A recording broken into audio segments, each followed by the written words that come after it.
for you guys, what's been the hardest part of working with these athletes, and how can an athlete or someone that wants to produce a product for someone get people to care? That's a great question. And my forearms, my legs, like my butt was cramping. I was just like, don't just try to work with them just because of the name. Don't just pay them an arm and a leg because you think that this is what it's going to take to get your brand to the next level. That's like my biggest pet peeve is when people are just like, use my code, use my code, use my code, use my code. Let's do something that makes a difference and not just use my code. This is the brand I work with. We were inside the Carhartt store, one of the Carhartt work in progress stores, one of the flagship stores in Düsseldorf. And one of the workers there recognized the hat and was like, Hyperfly. And we're like, yeah. And then all right, everyone, welcome to another episode of Elbows Tight Podcast. Today I have another very special guest, a returning guest. Laurenz, how you doing today, man? I'm doing great. I'm so happy to be here. Well, it's been like over a year, right? I think it's probably been two, maybe definitely over a year. 2 years? Yeah, it's been a while. Yeah. So yeah, time flies. A lot has changed since the last time we've chatted. You guys have been doing some great things. You recently got promoted to brown. Well, not recently, but you got promoted to brown belt since last time we chatted. How has that been going? Yeah, kind of funny because our last conversation was the 8-year purple belt. Just keep showing up, keep training, ups and downs. I think since the last time we talked, a lot has happened, building up to getting my brown belt in July, which almost fell onto, I think, 8 or 9 year anniversary of being a purple belt. But yeah, I had some stuff in my personal life that happened. I went through a breakup, kind of needed a community, and I was looking around for, I should start a new hobby. I should do something. And then I was like, wait, I have Jiu-Jitsu. Like I should probably just start training. And I was just there every day, almost every day, like Monday to Friday, going on Saturdays, open mats here and there. My coworker, John Luke, and I just started signing up for a bunch of tournaments, training together, competing together, lifting together, just doing the whole like athlete thing. And, honestly, it was such a great journey to finally getting my brown belt. Cause I think just like my whole approach sort of changed. Like I was in a relationship, like I said, and I just made jiu-jitsu my full-time girlfriend, which was great. It was like one of the best things I ever could have done. Found like this awesome community. And ironically, I've been in like the industry or around jiu-jitsu for so long, and I've met so many people that have always told me, Jiu-Jitsu saved my life. Jiu-Jitsu saved my life. Well, I've heard, you've heard it. Times, everybody said it, right? And I've always kind of understood what that meant. I'm like, I get it, but I've never like actually been in a position where like Jiu-Jitsu might have saved my life in a way, or my sanity. And it was a really beautiful journey to the brown belt. And yeah, still training. I actually recently took a little bit of a break because I was in Europe for a month, and prior to that, I hurt my back after competing in December. So I've been on a little bit of a pause. We're not taking a big pause, and we're hopping back in next week. But yeah, that's awesome, man. Like being a purple belt for so long, what was that initial feeling when you realized that it was happening? I don't think it was. I mean, so I had to test for the brown belt. Our school under Johnny Ferrer, we test, and it was like a 4-page test. It was 20 submissions from guard. Like all these combinations, go for a takedown with a pass to a submission, or a set up a submission, go for a different one. And I've always been a really bad, like I've never been good at tests, so it was really stressing me out. And that was like I think like a month out or so, they're like, hey, promotions are coming up, and you guys are up for your next belt. And so start studying the test. Here it is, take it home. And we came in a couple times, to one of the side mats and drilled it a bunch of times.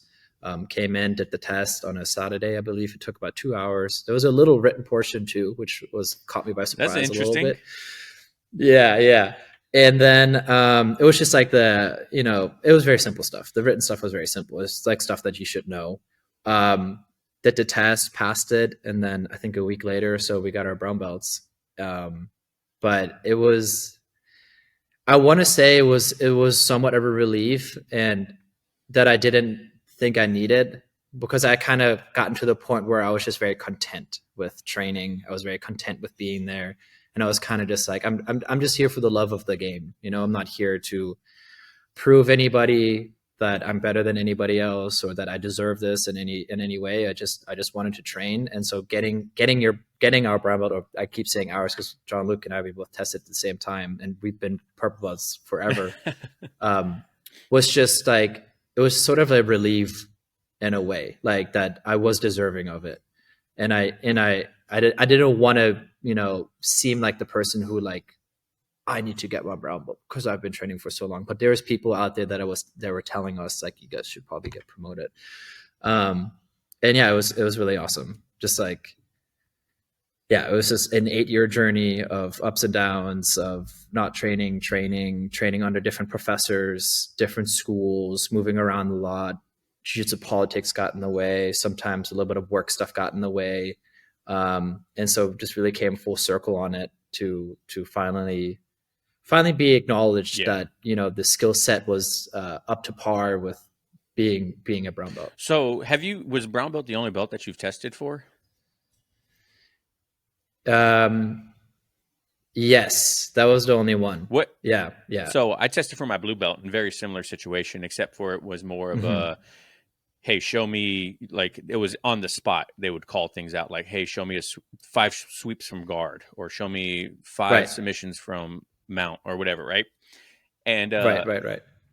I was always under the impression that everyone should test for a belt, because that was the one belt I've gotten in jiu-jitsu I tested for, right? And now that I've experienced and seen our new professor doesn't test, he just promotes you when he thinks you're ready. It's definitely, it's more like my perspective has shifted a little bit about testing. Like, I'm not 100% for testing anymore, because I feel like that's your professor's job to say, like, hey, I think you're ready for it. But I still do like testing because it validates, like you just said, that feeling of, I just crushed this. Like, I know now, like, there's less of that imposter syndrome when you get the belt. How do you feel not testing for belts and testing for belt? Which one do you kind of prefer now? I almost think that it depends on the school where you train at, the people that are training there. Are there high level competitors there? And what is your initial, like, goal or approach to jiu-jitsu? Like, what are you training for? I think if you're a hobbyist, if you're just coming in to get an exercise in and have a good time or build some confidence, I don't feel like you should necessarily have to get tested, because, like I said, I've never been good at tests, and I think it does create an immense amount of pressure for some people, and especially if you're just trying to, love jiu-jitsu and be there and do something good for yourself. Maybe you're there with your kids and you all started at the same time. I feel like maybe like a test can kind of take the fun out of it. But I think certainly when you get to a higher rank, like a brown belt or a black belt, I think that a test is appropriate in a way, because I do think that when you get to that point, you might be sharing your knowledge with other people, right? You might be traveling. Like, I was in Korea last year in April, and I was training at a gym there, and they randomly just go, "Hey, do you want to teach a class?" And I'm like, I've never taught a class, I've never even pulled anybody aside and been like, let me show you how to do that. You want a private? Yeah. I'm not that guy, like, I design gis and I train because I love it. But I think that, if like, for someone like me who's traveling and who's training at different schools and stuff, I think, like, going through a test and kind of making you very credible is right, because it feels right, and it feels like you're kind of getting, like, this, like, not approval, but you're kind of like getting the okay to be, like, sharing some of your knowledge, like the validation, like, it. The validation, like, it's like your stuff now, right? But if you're just like a hobbyist who's just coming in and you're training and you're surfing, and it's just like you're kind of like in that group, I don't think you got to get tested. I think that maybe like getting a Shark Tank done is awesome. Like I think there does has to be some sort of ritual or some sort of like path to it. You know, I don't think just sit down and get promoted. I think there does have to be some sort of like initiation or ceremony involved, whether that's a Shark Tank, whether that's you know, getting tossed around, or I don't know, like, or doing a test, doing a written test, doing like the 2 hour like technique test. I think really it has a time and place, and it depends on the school and the person. Johnny Ferriero is obviously a very credible instructor, a professor, and I think that getting your rank under him, I think it's very appropriate, because he has so many star students that are competing out there, and if you're going to be representing and flying his flag on and off the mats or at different academies, I think that you should have some sort of credibility, which I think a test gives you that feeling. Yeah, and then right after you got your brown belt, you competed and did pretty well too, right? After your recent competitions. Yeah, we did I say we again, but I competed right after the brown belt Jiu-Jitsu World League at middleweight, which was super fun. Yeah, I did great. I got first. I think 2 rounds, both submissions. And then I competed again in December, and I just cut too much weight. And it was during the holiday season. Our holiday party was a week out from it. We threw a giant party here at the office. It was super fun. And I just wasn't going to miss out on that. So I had a couple drinks, and I ate all the snacks and all the food. And so 2 days out from the comp, I was like 6-7 pounds over. And I sweat it all out like the night before, showed up at the comp feeling really good, shook hands, and then got my first grip and cramped up immediately. Yeah, it was tough. I won the first match. I made it out there alive, and then lost my second. But I've also decided I'm not going to cut weight anymore. I'm going to compete at 195 because I'm like more the hobbyist jiu-jitsu practitioner. Like my full-time job is working here at Hyperfly, designing gis and everything else you need for training, and working with our athletes and all that stuff. And I just don't have the time. I think if I structured it a little bit better, I could lean into like the athlete, the like professional athlete, or like the comp athlete, because I definitely have like the network of people to train with, and I have the means, but it's just like, I love jiu-jitsu and I love competing, and I don't want to be cutting weight, and I don't want to be putting myself through that stuff anymore. And I'm a big boy, like I'm pretty heavy. And what's your weight? Cutting that, I'm like 190. Oh, okay. Yeah. I'm a little bit heavier than you. Yeah, I'm right there with you. Yeah. And so I'd rather compete at 195 and do the whole creatine thing and all that stuff, Right. Yeah. So I'm excited to compete, hopefully in April. And then we've been just doing these Jiu-Jitsu World League ones because they're so fun. Mm-hmm. But I definitely would like to start doing some of the IBJJF competitions. And if everything goes right, maybe even do Worlds, because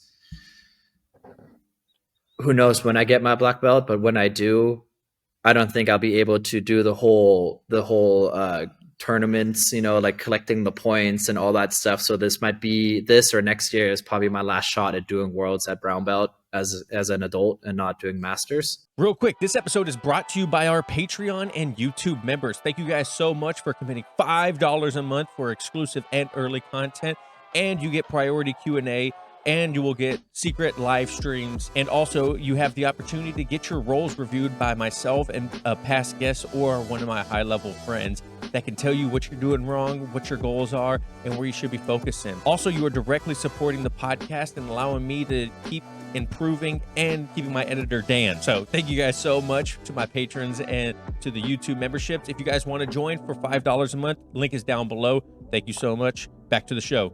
Peace. You started cramping during your last competition.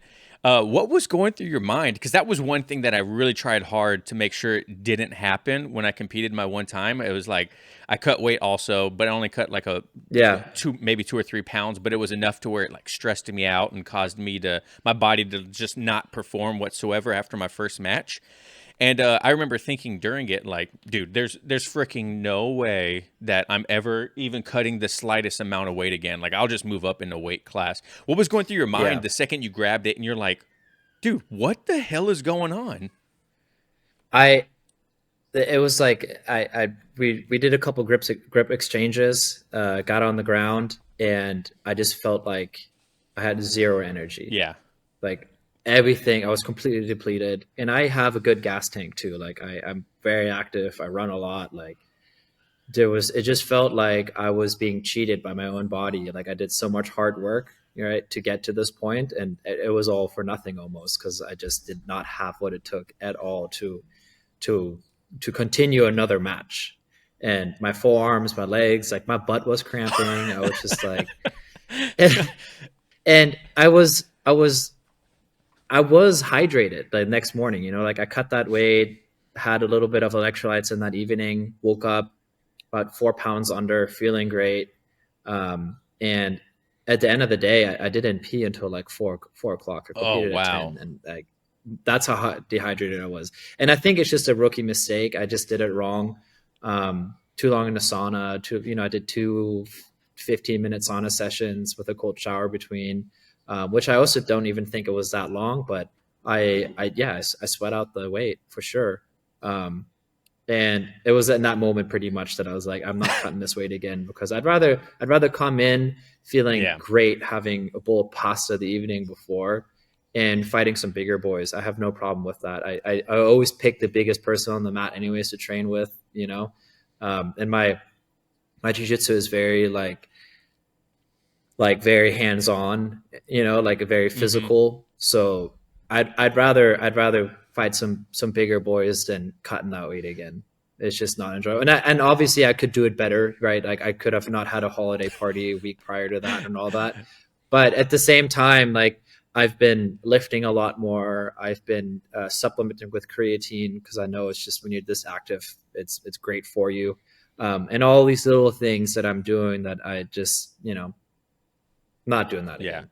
What was like the biggest difference from the times that you competed at purple versus the times you competed at brown? Like did you notice like a huge skill difference, or was there anything that was surprising during your time the two times competing? Um, that's the thing. I don't know if there necessarily is a difference in the competitors. I think it's just that, in a way, I was unintentionally sandbagging the purple belt division. Mm, And I think that obviously if I would have gone to like an IBJJF tournament or like something else, like it would have probably been a different result. But given that I'm like sort of the hobbyist competitor, I just had no place being in the purple belt division anymore. I think that's just kind of like, to put it yeah. short, it was just time to fight at a different skill level, compete at a different skill So you level. don't like when you see someone that's Um, won worlds multiple times at a belt level? You know what I mean? And you're like, come on, bro. yeah, right. I love the multiple world time champion, and it's like blue belt, purple belt, and like they're a black belt now, but they're putting multiple time world champion in it, and I'm just like, that doesn't count. Like you should, like that. And obviously it does count. Like there is so much Yeah. credibility in that, because like if you look at the competition scene like 10 years ago to what it's now, I mean, we see it everywhere, right? Skill level is just through the roof, because I think we're in an interesting time where you're seeing athletes come into the sport, into grappling, that would have maybe out of high school gone to college and played baseball, football, some sort of other professional sport where there's a lot of money to be made in. Um, and now you're seeing these like freak of nature's athletes that are coming into like grappling, right? Especially the Nogi division, like the Nogi section of the sport. You have so much incredible talent that you would, I think we wouldn't have seen 10 years ago, because the sport just wasn't as popular. It wasn't as what it is now. Like, you can make some serious Yeah. cash if you're competing at the highest level. And my point is, like, you have maybe somebody who enters, is an incredible athlete, is picking up technique really, really fast, and is competing as a blue belt or as a purple belt at the highest level, doing these super fights, right? So it's like the ranking system in Nogi, I don't think it really applies nowadays anymore. Because I mean, like, look at the B team and all those guys over there. Um, you have people in there that I don't even know if they're black belts or even brown belts, and they're doing ADCC trials and winning and all that stuff. Yeah, prime So example, Nicky Rod. it's He is he, it wa- he was like got purple belt, got his purple belt after he got like what, second at ADCC. He got promoted to purple belt. yeah, Like, what? yeah. And it's really cool. It's like, I think we're hitting one of the most interesting times in our sport, because you had all the, right, like, Gi ruled the sport for so long, and you had all these world championships at the pyramid that are so legendary battles, like all these incredible jiu-jitsu purists that were going through the ranks, moving up through the ranks, having their battles in there. And now, ADCC sold out T-Mobile Arena. I think Crazy. it's sold Yeah. out. I mean, yeah. And it's just like a huge shift in the sport of talent and of entertainment as well, right? Like, Flo is doing an incredible job doing all these little shows, highlighting all these different athletes. Podcasts like yours and all these other podcasts, like, it's just like we're living in the era of content and of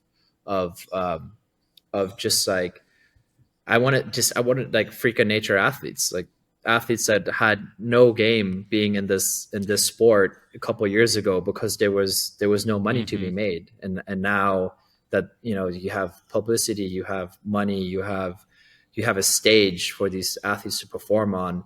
You're seeing really, really incredible athletes rising through the ranks and making a name for themselves. And I'm excited to see where it goes. I'm excited to see what happens over the next couple of years. Like, what's the next step after this ADCC? Because it's going to be the biggest ever, right?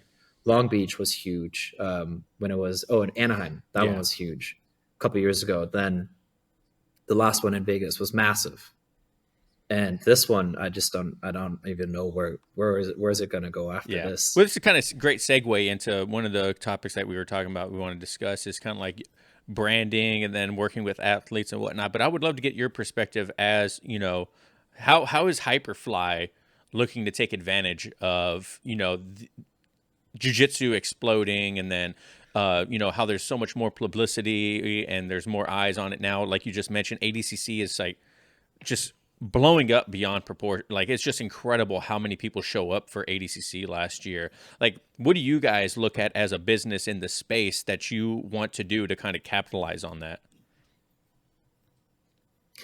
Yeah, If it doesn't like I involve an mentioned, I NDA, think. let me throw that out. Yeah, thanks for reminding me of that. I mean, personally, on the business standpoint, on like how we're running shop here, um, we've had like internal discussions over the last year that we're increasing our Nogi output by a lot. And I think we've always kind of been a gi brand in a sense of the way. Obviously, we have some of the best Nogi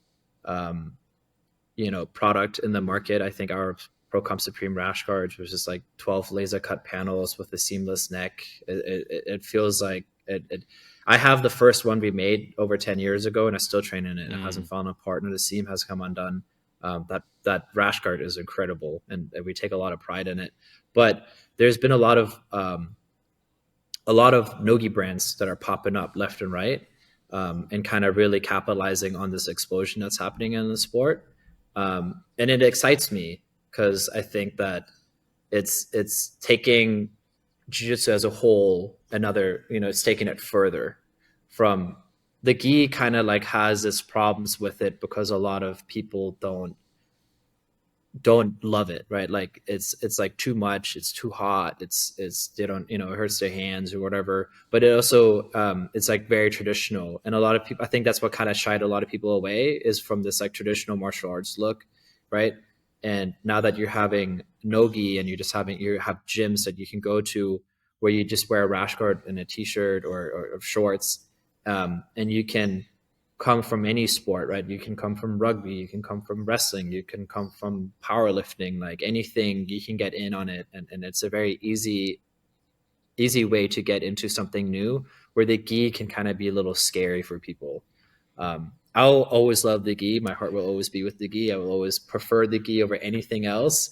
I even did a nogi camp in Thailand with Craig Jones and a bunch of those guys, and that was great. But I was like, just get me back in the gi. I I have fun. I rolled with Brianna St. Marie today, at our office, and we did some nogi rounds, and it's fun. But I love the gi. I love the setups out of it. I love the grips. I love the game in the gi.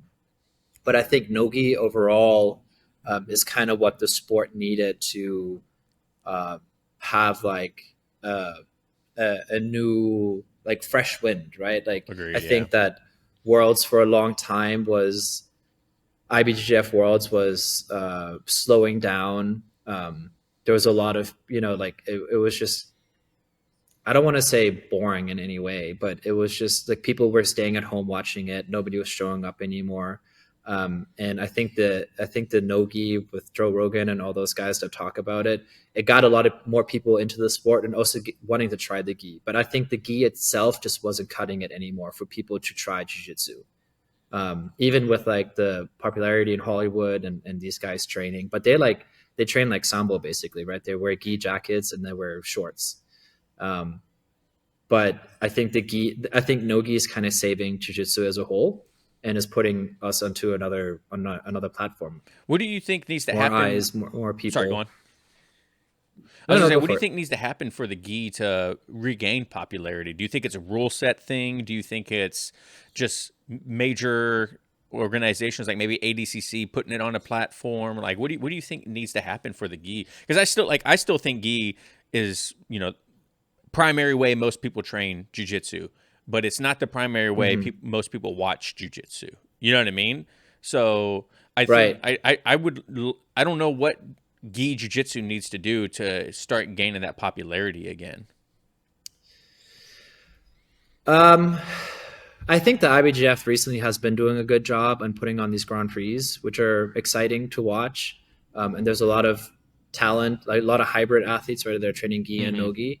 It's pretty stacked. And I think there's a lot of athletes, a lot of young athletes. I mean, if you look at the roster of like world champions right now, I want to say like, well, most of them are like in their mid 20s, if you Hmm. you know. And I think that we just had sort of like this shift from like the gatekeepers that were the world champions, that were out there, that were competing. I think some of them retired, some of them started their own schools, some of them have their prodigies competing. And I think these prodigies are doing both, which is helping the gi to stay alive and to look good. But I know Flow is doing a great job. I know the IBGF is doing a much better job at making it appealing, and putting on these events. I don't think the gi will ever go Yeah. away, and I think that for every three people that join like a nogi school of some sort, like some one of those will for sure want to train in the gi. I think the gi is more family friendly. I think the gi is more fun for Yeah. kids. I think it's safer. I think there's a whole list of like why I think the gi is better in a way, just personally. But I think nogi for the entertainment factor is where the sport is definitely heading. Yeah, and having athletes like Nicholas Marigali, who's incredible in both, also helps out too, because he's a big name in no gi right now. And when he trains in gi, he brings Yeah. that crowd also, because he's exciting. He's going to do Right. something.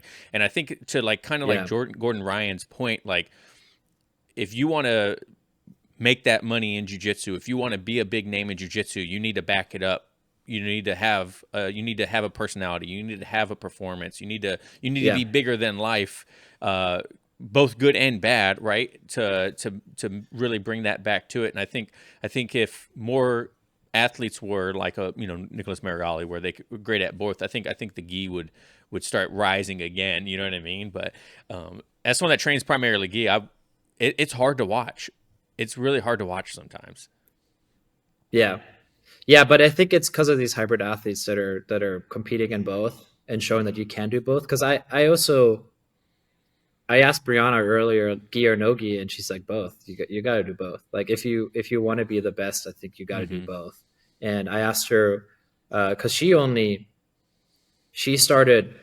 This is crazy. Her journey, her no gi journey, is incredible. So she started training in 2016, and she got into no gi during COVID, Wow. because she was eager to compete. She was always game to put herself out there and compete.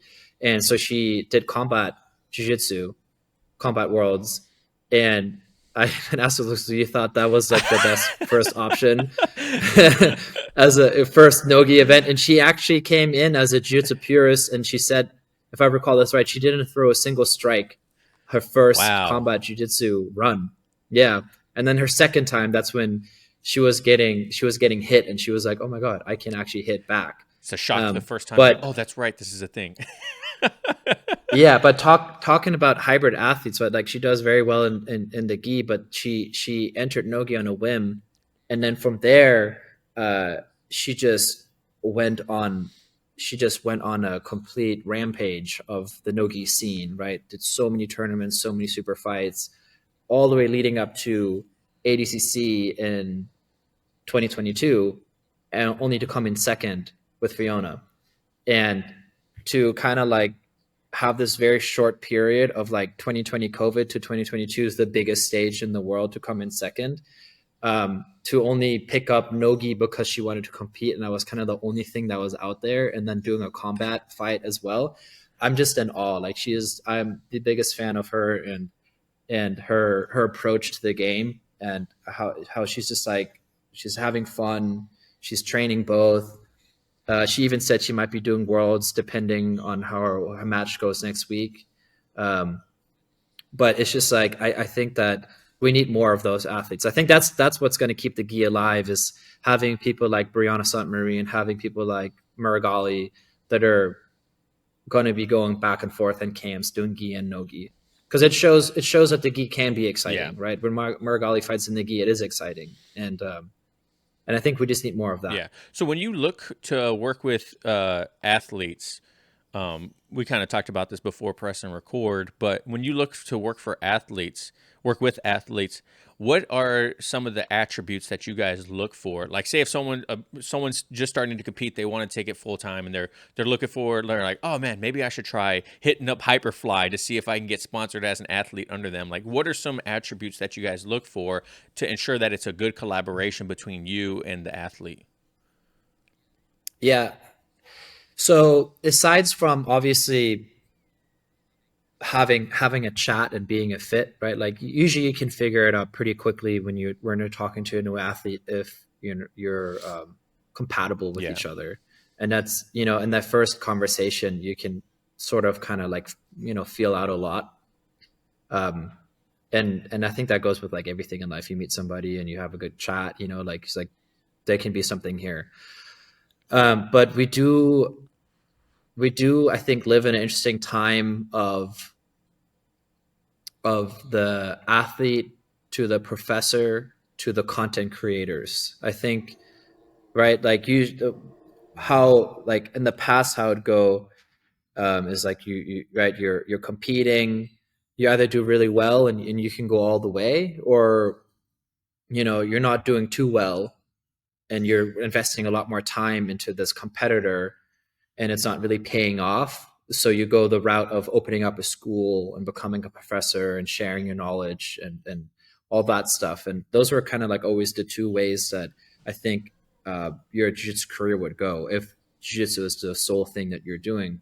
But now that we live in this content world where content is king, um, there's some really interesting, very knowledgeable athletes out there, that bring a lot to the table.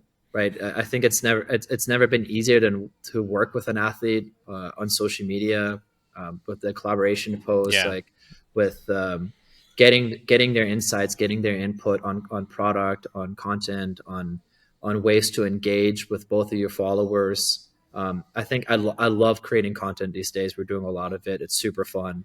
But those are like, those are a few things that we're looking at is on which category do you fall? What is it that you bring to the table? Are you an active competitor? How often do you compete? Is that who you are going to be in our books? You're going to be a competitor. So like you kind of have to meet those certain criteria.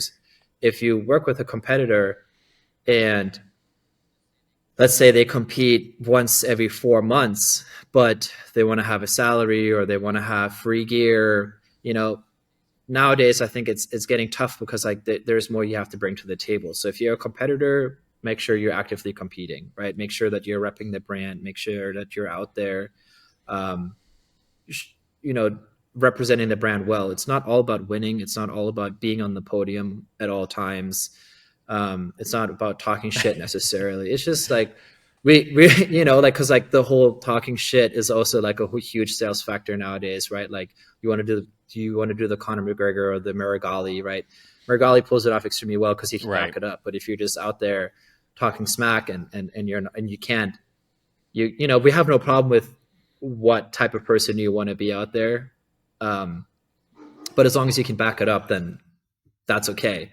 But if you're going to be an athlete, if you're going to be a competitor, then make sure you're competing, and that's sort of that thing. If you're going to be an instructor, if you're a professor, we're looking to work with your academy. We're looking to make custom gear with you, collaborate with you, get you students, in Hyperfy if possible, but also kind of work with your community and see what is it that we can provide for you, for your community, for your students, for your people. And it's a give and take. And that's, I think, what a lot of people forget about is like you come on as an individual and you think you're the shit. Yeah. And you might have done really well, or you have a really big affiliation. And so it's kind of like take because look what I have to offer. But at the same time, like we have a lot to offer as well. And we're willing to offer everything we have and all of our resources and all our networks and all of our tools and everything we do nowadays. We're willing to offer that to everybody we work with, as long as you're working with us and not just we're working for you. Because the working for you just doesn't work at all. Yeah. And it always, at the end of the day, that's usually where some sort of relationship will fail. And we have a lot of great relationships with our athletes, and we have a lot of athletes we've been working with for decades, right? Or for a decade, I guess. But if it fails, it's usually some sort of like you're not doing your part of the deal, or we are not able to do our part of the deal because the chemistry is not there. But look, we're a fun brand. We like to have fun. We like to be creative. We like to work together as much as possible and create something that can have an impact in whatever shape or form that might look like. We're game. If you have an idea, come to us. Let's make it happen. We've made rash guards for athletes, right? We do walkout shirts for athletes. We create content, videos. We're sending our videographer all over the world now to go to your school, to go to your gym, to follow you around, highlight you as tell your story of this. That's a huge thing for us now, is storytelling. And like, we want to tell your side of the story. We don't want to just like put you in a t-shirt and post a picture and use code and kind of have that. Yeah, exactly. That's like my biggest pet peeve, is when people are just like, use my code. Let's do something that has an impact. Let's do something that makes a difference, and not just use my code. This is the brand I work with. I get free gear, or I get discounted gear, or they pay me a salary, and this is what I have to do, and this is what it's going to look like. We really want to create narratives. We want to create storytelling, because storytelling is so fun, and I think it's kind of what sets you apart from the norm nowadays. Is like, people, I think that the world we live in, everything got so automated and everything got so like with the click of the button, you can do anything nowadays. And I think to kind of set yourself apart from that, you have to tell the story. You have to go a little bit deeper than just the surface. And we've done some great work with some of our athletes, flying over there, shooting them. Like Solange is one of my dear friends and a great athlete out of Marcelo's, and she has an incredible story of how she got into jiu-jitsu. And she was a model basically from like 16 onwards, 17 onwards, being a model. And she just had kind of love-hate relationship with being a model for the longest time, because it's a very cruel business. It can be very, strenuous and tough. And when she found jiu-jitsu, she felt like jiu-jitsu was the first thing that loved her back, like fully, Yeah. like she felt in tune with it. She felt like she has a real purpose in here, like not taking away from anything from what she's done in her modeling career, because she's done massive jobs and incredible things, but she just kind of just felt right. And that's the story we wanted to tell. That's, because so many people can relate to that find jiu-jitsu and they just love it so much, and they can't quite pinpoint it, what it is that they love about it. And then maybe they hear Solange's story and they get inspired by it, right? It keeps them motivated. Maybe that's something that they need. And we don't necessarily even try to sell a product doing these videos. It's that we want to, maybe it is the spark that you are looking for while you're out there, whether you're training or not, and you're just kind of unsure of where you're going and where you're heading. Are you going to be competing? Are you just training to train? Like, what is it? Like, where, how do you find your purpose in the sport? And being able to tell these incredible stories with all these amazing individuals that we work with, we hope that it just kind of can be the spark that you're looking for. Yeah. I mentioned to you that, one of the questions that I got asked about, building the brand of Elbows Tight, the podcast of Elbows Tight and whatnot, from someone was like, what was the biggest hurdle, during my time of doing this? 'Cause I've been doing this now for 5 years, and, I've found relative success and whatnot. And, I told them straight up, it's like, it's getting people to care. There's a million podcasts out there. There's a million jiu-jitsu brands out there. There's a million jiu-jitsu athletes out there. It's like getting someone to care about me and what I have to offer was like the hardest part of building all of this. And I still nowhere near where I want it to be. Obviously, I don't think anyone is ever where exactly they want to be.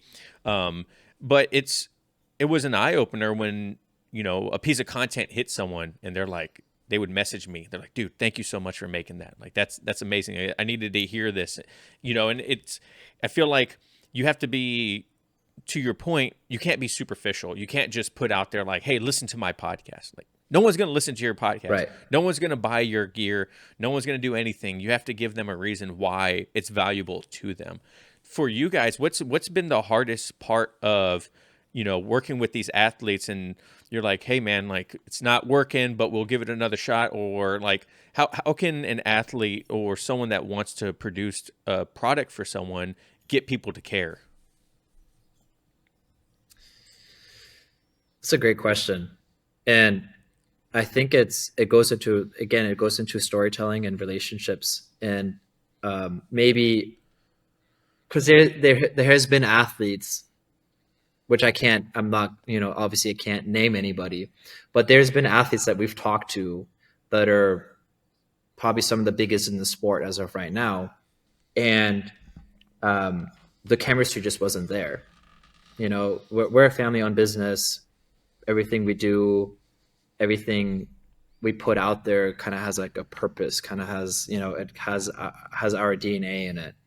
And maybe if, let's say, you are a jiu-jitsu brand and you're starting out and you get connected to one of the bigger athletes, don't just try to work with them just because of the name, right? Don't just pay them an arm and a leg because you think that this is what it's going to take, to get your brand to the next level.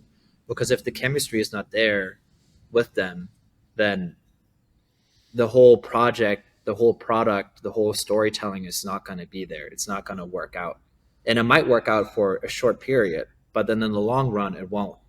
And you're investing time, you're investing money, you're investing brand identity, right? Like the way we look at it is like every time we work with an athlete, when we bring them on board, we're directly connecting like our DNA and our purpose and what we're trying to do to that individual. And if that individual doesn't reflect what you're trying to bring across, or the brand that you believe in, it will change what you're trying to do. And I don't think I don't think any athlete is worth the sacrifice of your own hard work. I don't think that there's any individual out there that is worth slaying yourself over, working hard just to make that payment to them monthly, and they're not really reflecting, they're not really showing up for you, showing up for the brand. I don't think there's anybody out there that's worth it. That's just my opinion. That's our opinion. And obviously we've been, the brand has been around for a long time, and we've encountered a lot of different individuals. And this sort of like census, this sort of like approach to it is something like that was a very tough pill to swallow in a way, because you want to sometimes work with these like incredible individuals, or, and to just realize that it just might not be worth it when you want to do it because the temptation is there, is something you just have to learn. And it's just like a piece of advice that I can just only give to anybody, that when you're gonna work with somebody, make sure that it's gonna make sense. Make sure that it's gonna reflect your own wants and desires of slaying away and building a brand or building an academy or whatever it is. Like, it's got to make sense. If it doesn't make sense, if it doesn't feel right in your gut, don't even do it. Yeah. Because from one day to the next, it's going to fall apart, and then all this hard work you did is down the drain. And I mean, it might sound harsh in a way, but that's just sort of my take on that, or my opinion. No, and I think it's smart too, because I listen to a lot of like content creator stuff, and I was mentioned the duo that I listen to probably the most is Colin and Samir over on YouTube, and they're like big in like the creator economy. And recently, a big YouTuber, MKHB, Marcus Brownlee, he became an advisor on Ridge Wallet, right? Which is a big deal because he's just an incredible content creator. And one thing that they talked about was like it's a big deal for both of them because it's a mutual respect, it's a mutual collaboration. But then they brought up a good point of Manscaped signing Pete Davidson. It was like this whole big announcement, like we brought on Pete Davidson, and no one's heard anything else about it, right? So they paid him all this money, and most people forgot that he was brought on. You know what I mean? And it's like, what was a bigger impact? It's like probably someone that has a community, has people that listen to them, has, good storytelling, has a way to connect with people and connect with the brand, rather than one big name athlete or one big name movie star or whatever that doesn't do anything for either part of the collaboration. Right. You know what I mean? And so I think it's super interesting when people think that they have to have all these followers, they have to be this gigantic name in the scene or anything like that. When it's not true. I've got to work with some incredibly large brands. Like I worked with Manscaped for 2.5 years, and it was a great collaboration because there was my community supported me through them, and which in turn was great for both of us. So for people out there, you don't have to be huge in the scene. You don't have to be the biggest name in the world to work with some amazing brands. I don't know about Hyperfly, but no, but you're right, and I think putting sort of all your eggs in one basket too is going to burn you at the end. And like, the Pete Davidson is probably a great example. I'm sure that wasn't cheap, right? And now you haven't heard anything from it. And it's just like spending your money wisely, investing your money wisely, and making sure that there's that mutual respect. That there is that common understanding of what you want to build and what they want to build.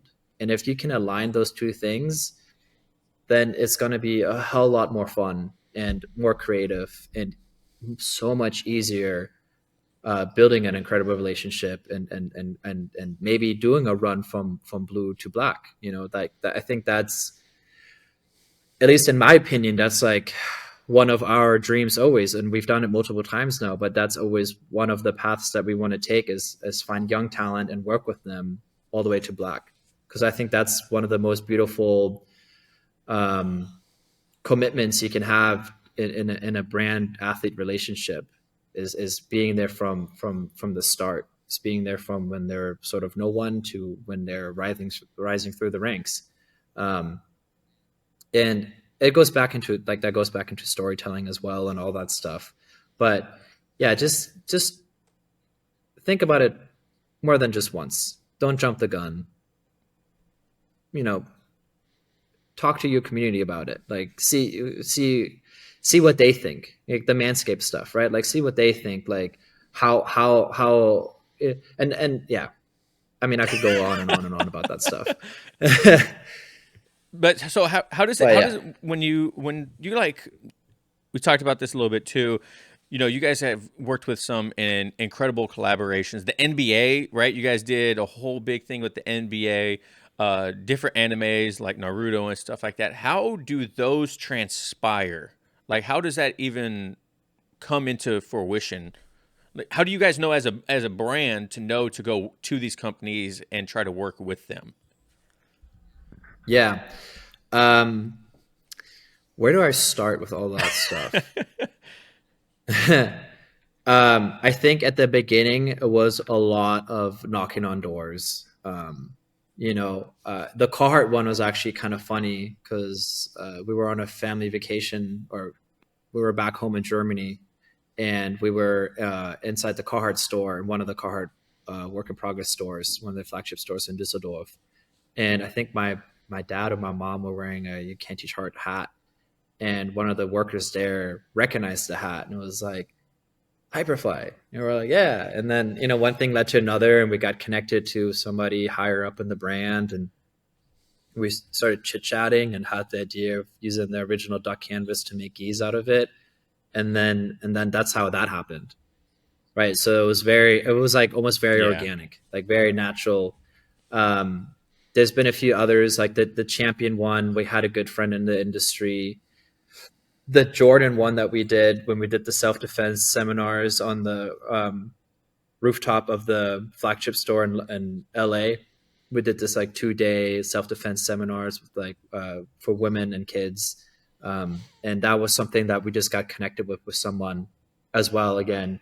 But then the first anime collaborations we did, I think Naruto was the first one we did. And we went to a licensing convention, and we got a meeting in with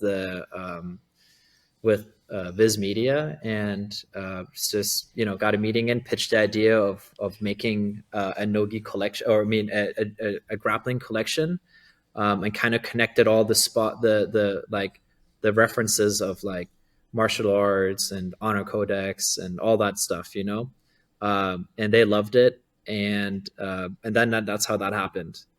It was just like that. Those license deals are a big commitment because there is a minimum guarantee, right? And you pay a percentage of that before you can even Oh touch wow. any of the assets, right? So you're investing a lot of money before you can even make any money on it. And it's kind of like a daring process because you commit to it for like a year or 2 or 3. And once we did Naruto, all the other ones kind of just like fell into Yeah. place. And once you get your foot into the door with these license deals, there's other properties that they offer you or that you can request, or you can pitch them an idea for it. And so we kind of just worked ourselves through the ranks of doing all of these different anime collaborations. Godzilla was really amazing, probably one Yeah, of that the one was bigger cool. ones I we've really done. like that stuff, dude. That was dope. Yeah, and we're still going to do more Godzilla. We have another Naruto collection coming out in a couple weeks. We're doing 2 more gis there, um, and then there's other fun ones that are on the horizon. And one of them, after doing Naruto, Jujutsu Kaisen, and Godzilla, I personally was just so burnt out on doing any anime licensing. I was like, I'm done. After these run out, we're done with it. Like, let's do other stuff. Let's work with different brands, different industry. Like, just switch it up. But then this crown jewel, that what I call it, the holy grail of anime licensing, presented itself in the distance, and we sort of worked towards it, had the meetings we had to have, talked to the right people, and now it's like right there. And when it's another big commitment in terms of like the time that we're going to spend on it. But it's my favorite anime, hands down. That's what got me into anime overall, and I'm very excited to do this one because I know it like the back of my hand, and I already have like the entire year mapped out for it. Um, and that's about as much as I can say for that. I'm excited for you guys to see this. I know what it is because we talked about it already, but I'm excited for everyone else to see this. It's really dope. Yeah, I gotta be careful I don't slip up here. But anybody, and I think anybody that follows me kind of knows exactly what I'm talking about because I've teased it on my story and stuff. Like not even anything that we created, but just like, I mean, there's so much of it out there. But that's sort of like the last one in terms of like anime that I want to do, and then after that, just focus on other stuff. Like we're, like I said, we're doing a lot more nogi, and we really want to focus on building out the nogi stuff even more. Like we already make some of the best gear in the game, but there's some exciting new ideas we have for different rash guards and different shorts and very technical pieces. I would say that we're one of the more technical brands in the game. Our stuff is highly engineered. We spend a lot of time on it, a lot of product testing, using different fabrics and methods of like building out products. And I'm excited to kind of just like get into that more, because the anime really has taken us a little bit away from the focus of building out some of this other stuff. But even on the gi side, like we have some really exciting gis coming out. Like there's a Procom GT that we just used as the base model for the reorg gi that we just dropped. But that gi, I've been like dreaming about that piece for like over a year now. And I've always like had this idea of like so the Judo Fly is our heaviest gi. It's a 750 GSM. It's like it's a judo gi basically. And that's my favorite gi. It's hard to grip. It's easy to break grips. Thick with 2 C's. It's, yeah, 3 actually. It's a nightmare for anybody that if you're standing across from somebody in a Judo Fly, you're going to have a tough time. And that's kind of like us trying to give athletes like sort of the slight advantage being on the mat. And the IBGF has really restricted that a lot. I remember we were the first brand to include the 4-inch and then 7-inch layer of like twill or canvas inside the sleeve. And Keenan wore that at the 2017 or 18 Worlds. That's when he won, right? He wore the Judo Fly. Oh. No, Keenan has never won Worlds, and he lost a very controversial finals match against Patrick Gaudio, and I went on a tangent on my Instagram story after that, driving home in the U-Haul with all our stuff, just so upset because I had definitely my take on, I think he won, and it was one of those, I don't want to get into that, but I was upset. But anyways, he wore this Judo Fly X-Ski that had that extra sleeve, the extra layer, which made it so much easier even to break a grip. So it was really the toughest gi to grip. It had an extra layer all along the collar and the inside, everywhere, and all the stress points, any of the grip points, we reinforced those with extra layers. And I think that was only good for about 6 months until the IBGF banned that. But we've always tried to give athletes like sort of the advantage in a way of like, and when it comes to engineering these gis. And the IBGF has recently rolled out a new rule set, which has taken, in my opinion, some of the fun away, because I love designing gis and I love doing little details. And it's kind of taken out the fun of like standing out like in like a unique way, right? Like our twill or our layers are this much taller. It's 5.5 instead of now it has to be 2.5. All this little stuff, like label placement, all that stuff. But I've been dreaming about making this pro comp gi, which is like a very slim cut, tailored competition gi that we do, but using the Judo Fly weave, which was a 750, now it's a 650 because of the IBJJF rule set. But instead of the side paneling on the Judo Flies, it's like a judo skirt, but the pro comp cut goes down like this in the front. So all of this now is a judo skirt on the side, which is like, it feels really padded. It looks really nice. But it kind of gives you this like tailored, extremely tough to grip comp gi. And it's just been like a brainchild of mine that I've been wanting to do. And yeah, we're finally doing it. So it's I think that's coming out later this year. When you look at other brands that are in the industry, do you ever draw inspiration from them, or do you ever like see stuff that someone else is doing? You're like, oh, dang, that's a good idea, man. Like, I wish we would have came up with Yeah. that. Yeah. So that's kind of, so how do I put this? Um, so there was a time, especially when we first started out building the brand, there was definitely a time that I would lose sleep over what the competition is doing, right? Like this brand, that brand, whoever it is, they're collaborating with these people, they're building out this product, they kind of beat us to the beat, making something cool or whatever it is. Or sometimes, and this has happened quite a few times, which is a little bit suspicious, but it just happens. Sometimes we come up with the product simultaneously or a week apart from each other, like a similar colorway, and I think that's kind of like the zeitgeist like thing, like this is what multiple people are thinking of it.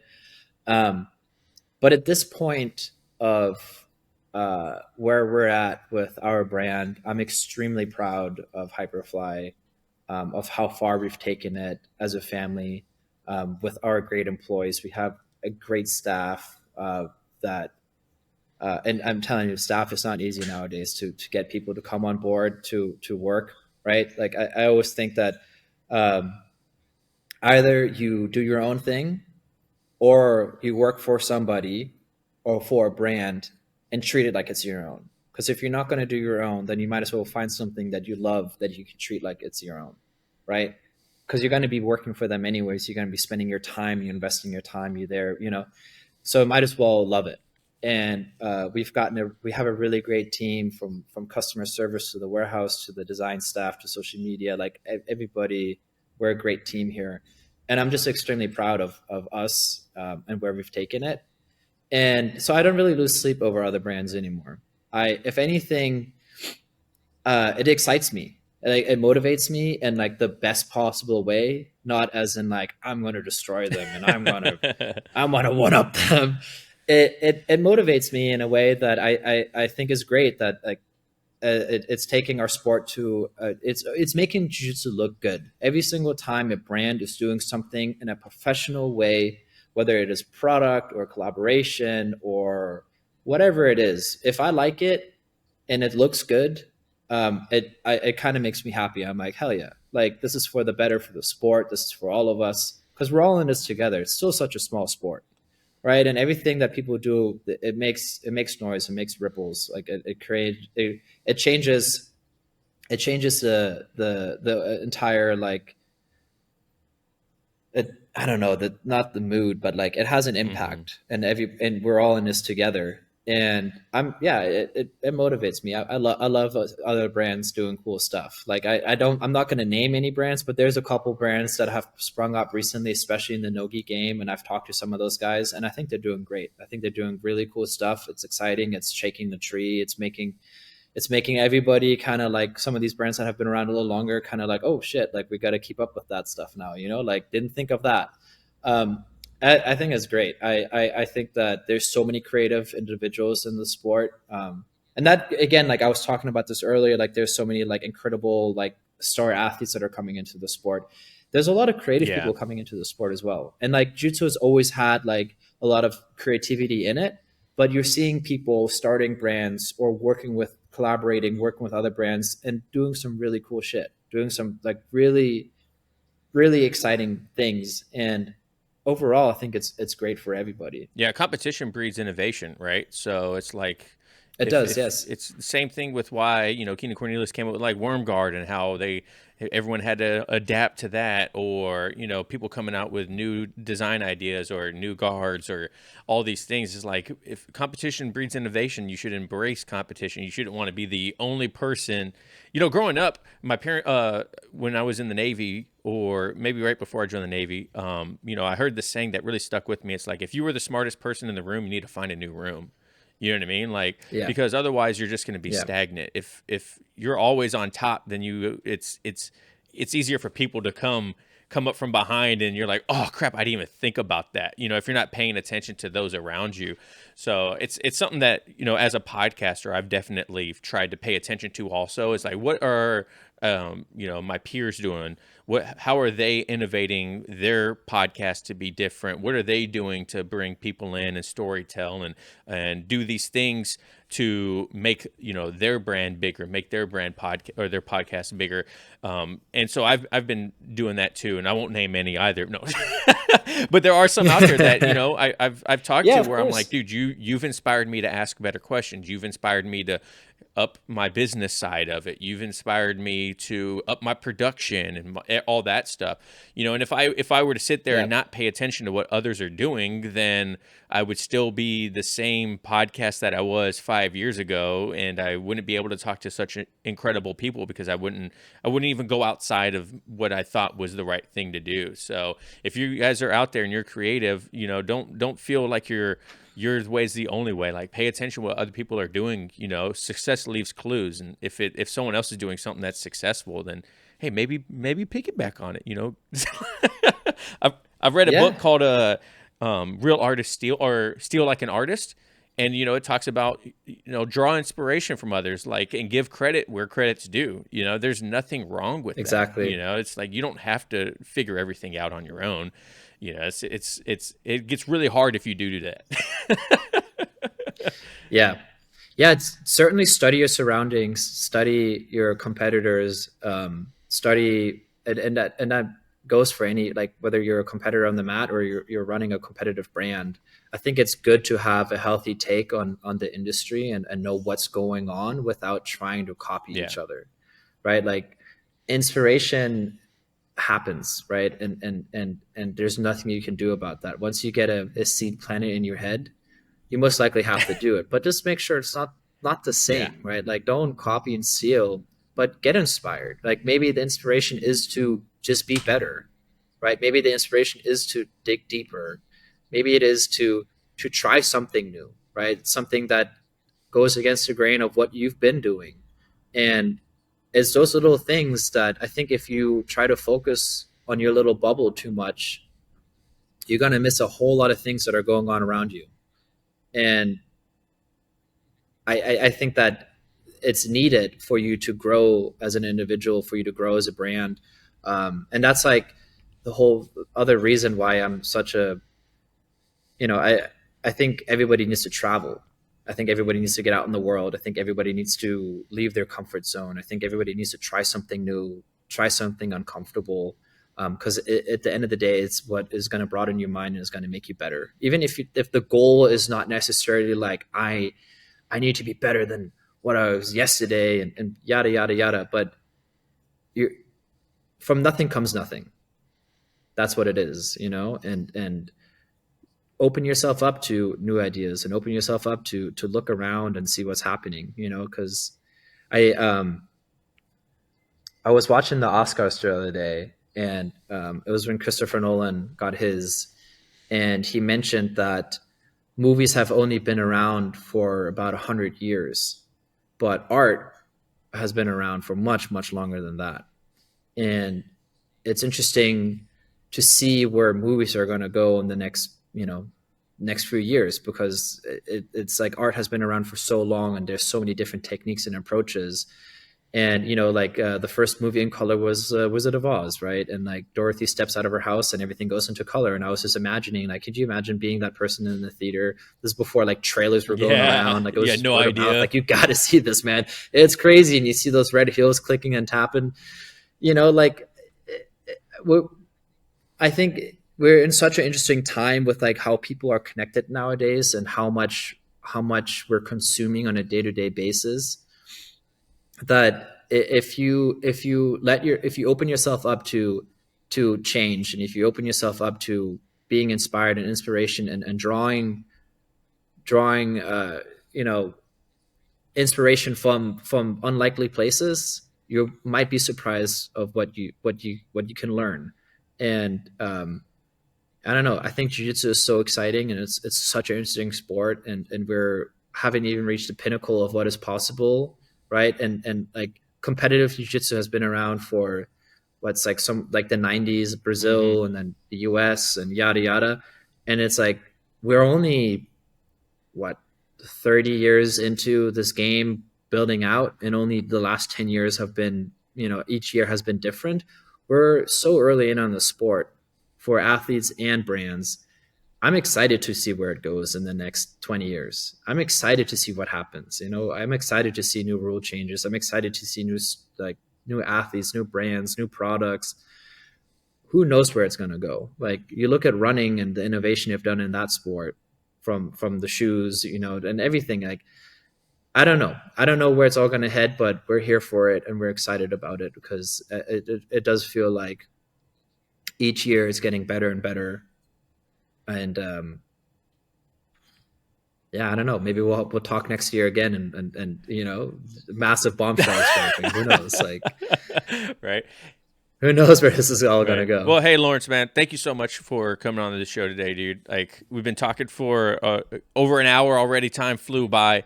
My camera's about to die, and my kids are yelling downstairs, so I think it's my cue to wrap it up. But hey, if there's anything else, what's coming up for you? What's coming up for Hyperfly that you want to kind of throw out there? And then, yeah, we'll kind of end it on that. Yeah. Tokidoki is a brand we recently started working with, which they're a brand out of Italy, or the designer is from Italy, and he's doing some really exciting stuff. He's worked with some massive brands around the world, and we have a relationship that we've been building with them over the last year or so, and we're just getting started, and we're doing a lot of exciting products, from gis to boxing bags to gloves and all kinds of stuff. Dropping some Naruto gloves pretty soon. And yeah, I don't know. That's about it with what I can share. I mean, like, obviously the big bombshell is the one I can't talk about. But you know, hopefully we can announce it soon. And I'm just hoping to compete a lot more this year, more than I did last year, train more than I did last year. And yeah. Sounds good. That's about it. If people want to follow you, in case they didn't catch it last time, where's the best place to catch you at? Follow Hyperfly, and then follow Hyperfly Laurenz. Those are the two. And then you guys are putting more content out. You got a YouTube channel now that the stuff's going to be coming out? Yeah. We're looking into maybe doing a vlog. We've been kind of filming stuff for the last 2 weeks. Kind of going to chop it up, and maybe just, it won't be a day-to-day vlog, and maybe it'll be like, this is what's been happening over here at Hyperfly for the last 2 weeks or so. Yeah, a lot more content, a lot more videos. Flying up to Portland next week to shoot some content up there. My neck of the woods. And yeah, it's I'm like 3 hours north of Portland. Yeah. Okay, yeah, it'll be a short trip. But yeah, we have as in terms of Hyperfly, we're trying to do better gear, but also more content and more relatable content. And I hope that this new approach that we're kind of going down, that new path that we're going down, I hope it works, because I think it's really exciting, and we have a lot of really exciting ideas that we want to put out. And I hope it's well received. Heck yeah, man. Well, I'm excited for you guys. I'm excited that you got to come back on the show and we got to chat again, man. Life's been crazy, so I appreciate you taking the time. And if you guys want to go follow Hyperfly and Laurenz, everything's going to be linked down below. And thank you guys so much for listening and watching at home. And remember, no oil checks here. Peace.